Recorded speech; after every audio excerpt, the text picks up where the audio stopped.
우리는 보통 머리로 생각하고 몸으로 느낀다고 말합니다. 하지만 실제로는 뇌에서 일어나는 모든 일이 즉시 몸 전체로 전달되고 있습니다.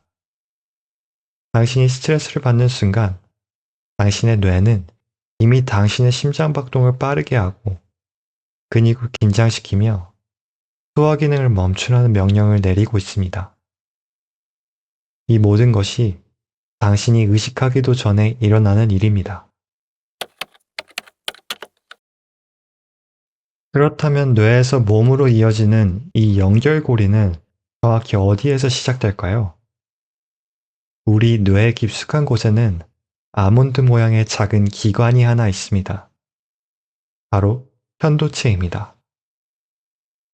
이 편도체는 24시간 내내 주변을 감시하며 위험한 상황이라고 판단되는 순간 즉시 몸 전체에 비상경보를 울립니다. 문제는 현대사회에서 편도체가 과도하게 활성화되고 있다는 점입니다. 직장에서의 갈등, 경제적 불안, 인간관계의 스트레스 등 마치 생명을 위협하는 상황처럼 인식되고 있는 것입니다. 원시시대라면 맹수를 피해 도망가거나 싸운 후 곧 안전한 상태로 돌아가겠지만 현대인의 스트레스는 끝나지 않습니다. 그런데 편도체는 구체적으로 어떤 방식으로 우리 몸에 영향을 미치는 걸까요? 편도체가 위험 신호를 감지하면 뇌는 즉시 화학적 메신저들을 온몸에 보냅니다. 먼저 아드레날린과 노르아드레날린이 분비되어 심장 박동을 빨라지게 하고 혈압을 올립니다. 마치 곧 달려야 할 준비를 하는 것처럼 말입니다. 동시에 시상하부에서 뇌하수체로, 뇌하수체에서 부신으로 이어지는 연쇄 반응이 시작됩니다. 마지막에는 코르티솔이라는 스트레스 호르몬이 혈액을 타고 온몸으로 돌아다닙니다.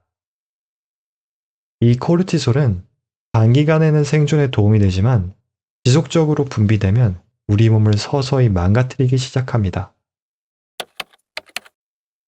이런 화학적 메시지들이 도달하는 곳 중에 가장 중요한 시스템이 하나 있습니다.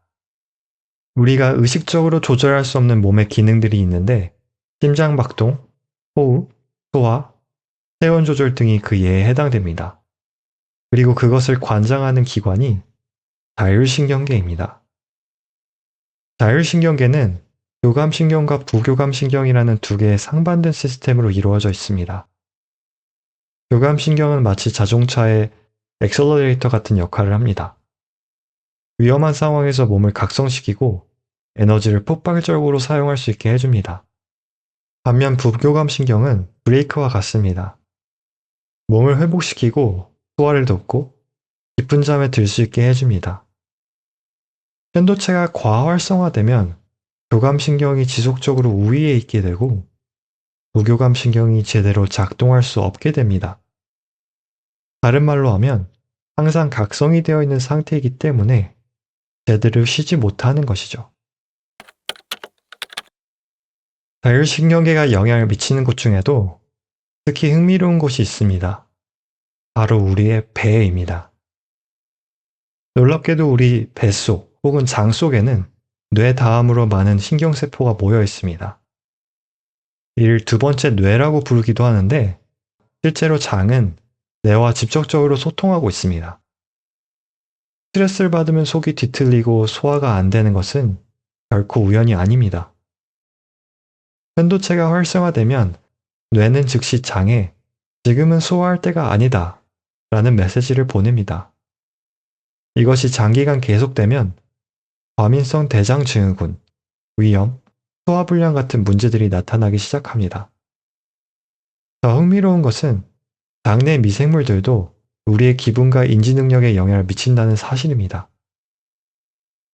스트레스로 인해 장내 환경이 망가지면 이것이 다시 뇌에 영향을 미쳐 우울감과 불안감을 증가시킵니다. 장내 환경이 망가지는 것은 사실 더 큰 어떤 문제의 한 부분입니다. 만성적인 스트레스는 우리 몸에 지속적인 염증을 일으킵니다. 염증 자체는 나쁜 것이 아닌데 상처가 났을 때 치유를 돕고 감염을 막아주는 몸의 자연스러운 반응입니다. 하지만 편도체가 계속해서 위험 신호를 보내면 마치 전쟁이 끝나지 않는 것처럼 염증 반응이 멈추질 않습니다. 이런 만성 염증은 혈관을 손상시키고 관절을 아프게 하며 심지어 뇌의 기능과 학습 능력까지 떨어뜨립니다.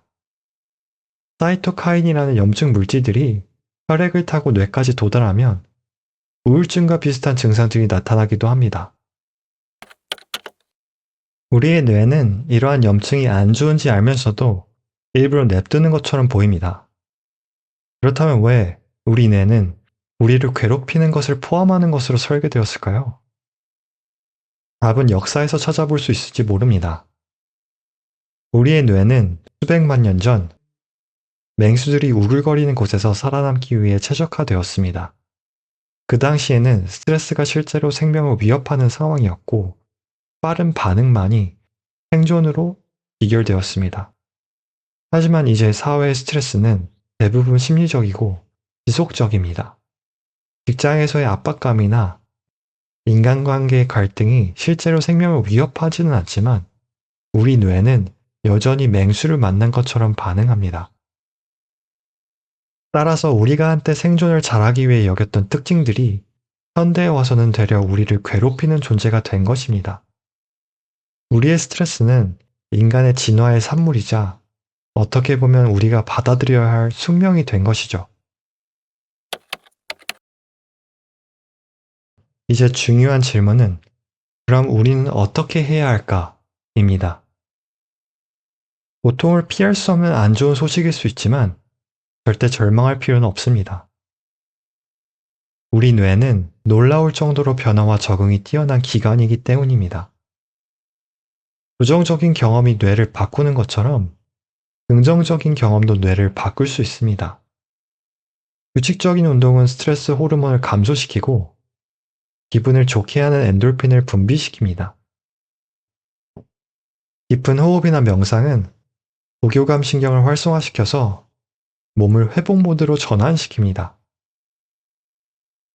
여러 가지 방법들이 있을 것인데 그것이 무엇인지 찾는 것보다 중요한 것은 자신은 항상 자신을 바꿀 수 있다는 것을 스스로 믿는 것입니다.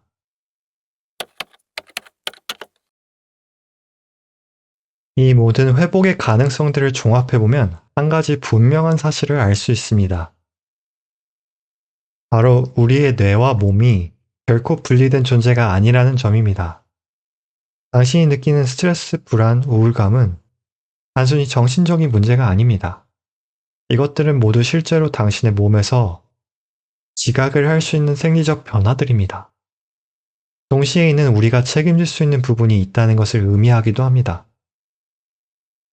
우리가 어떤 생각을 하고 어떤 환경에 노출되고 어떤 활동을 하느냐에 따라 뇌와 몸 간의 연결의 방향성을 바꿀 수 있습니다. 이제는 뇌가 몸을 조종하고 있다는 사실을 알았으니, 그리고 몸도 뇌에게 영향을 미칠 수 있다는 사실을 알았으니, 우리 인생이라는 조종석에 누굴 앉힐지 스스로 결정할 차례입니다. 당신의 몸은 지금 당신의 뇌에게 무엇을 말하고 있나요? 그리고 당신은 그 대화에 어떻게 참여하고 싶으신가요?